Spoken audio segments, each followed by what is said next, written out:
சுவாமி உழவார பணி பண்ண ஒரு பாட்டை மட்டும் நிற்கிற உழவார பணி பண்ணி நமக்கெல்லாம் செய்து காமிச்சார் நம்ம செய்யறதுக்காக. அப்படி பண்ணி வந்து பாடி வழிபட்டார், உழவார பணி பண்ணார், பண்ணி கடைசியாக சுவாமி அடைந்தார்.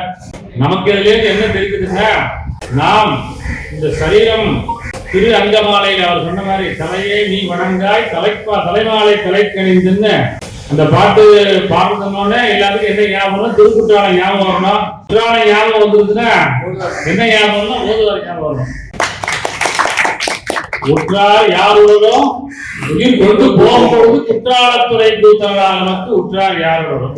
யமதர்மம் வந்து வாசல் என்னாச்சு சீட்டை கொடுத்துட்டாங்கன்னா ஒரு உயிரை எடுக்க போறீங்கன்னா எல்லாரும் ஒரே ஓட்டம் தான். ஆனா என்ன வருமா, உற்றார் யாருடனோ உயிர் கொண்டு போகும்பொழுது குற்றாலத்துறை கூத்தனாக நமக்கு உற்றார் யாருடனோ. அந்த இது பாருங்க, தமசக்கில் இடும்போது தடுத்தாட்கொள்வான்னு சுந்தர தேவா